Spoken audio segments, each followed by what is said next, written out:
ज्येष्ठ माह के कृष्ण पक्ष की एकादशी को अपरा एकादशी के नाम से जाना जाता है। इसी तिथि पर जगत के पालनहार भगवान विष्णु और माँ लक्ष्मी की पूजा और व्रत किया जाता है। इस व्रत के पुण्य प्रताप से मनुष्य के जीवन में सुखों की प्राप्ति होती है। अपरा एकादशी का महात्मा। युधिष्ठिर ने भगवान कृष्ण से पूछा, हे भगवान, कृपा करके आप अपरा एकादशी के महात्म को बताइए। भगवान श्री कृष्ण ने कहा, हे राजन, यह एकादशी अचला या अपरा दो नामों से जानी जाती है। पुराणों के अनुसार ज्येष्ठ माह की एकादशी अपरा एकादशी है, क्योंकि यह अपार धन देने वाली है। जो मनुष्य इस व्रत को करता है वह संसार में प्रसिद्ध हो जाता है।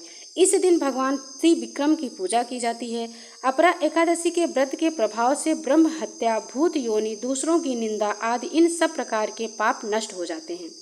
जो फल तीनों पुष्कर में कार्तिक पूर्णिमा के स्नान करने से, गंगा तट पर पितरों को पिंडदान करने से प्राप्त होता है, मकर राशि के सूर्य में प्रयागराज में स्नान करने से, शिवरात्रि का व्रत करने से, सिंह राशि के बृहस्पति में गोमती नदी में स्नान करने से, कुंभ में केदारनाथ या बद्रीनाथ के दर्शन से, सूर्य ग्रहण में कुरुक्षेत्र में स्नान करने से, स्वर्णदान करने से अथवा अर्ध प्रसूता गोदान से जो फल मिलता है वही फल अपरा एकादशी के व्रत से मिलता है।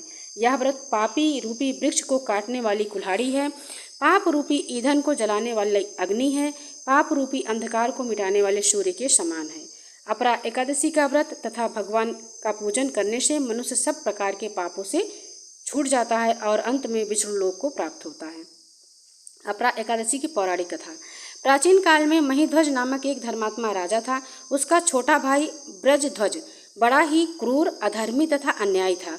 वह अपने बड़े भाई से द्वेष रखता था। उस पापी ने एक दिन रात्रि में अपने बड़े भाई की हत्या करके उसकी देह को एक जंगली पीपल के नीचे गाड़ दिया। इस अकाल मृत्यु से राजा प्रेतात्मा के रूप में उसी पीपल के वृक्ष पर रहने लगा और अनेक उत्पात करने लगा। एक दिन अचानक धौम्य नामक ऋषि उधर से गुजरे। उन्होंने प्रेत को देखा और तपोबल के द्वारा उसके अतीत को जान लिया। अपने तपोबल से प्रेत को उत्पात का कारण समझ गए। ऋषि ने प्रसन्न होकर उस प्रेत को पीपल के पेड़ से उतारा तथा परलोक विद्या का उपदेश दिया। दयालु ऋषि ने राजा को प्रेत योनि से मुक्ति करने के लिए स्वयं ही अपरा एकादशी का व्रत किया और उसे अगति से छुड़ाने के लिए उन्होंने अपना पुण्य अर्पित कर दिया। इस पुण्य के प्रभाव से राजा को प्रेत योनि से मुक्ति मिली। वह राजा ऋषि को आशीर्वाद और धन्यवाद देता हुआ दिव्य देह धारण कर पुष्पक विमान में बैठकर स्वर्ग को चला गया।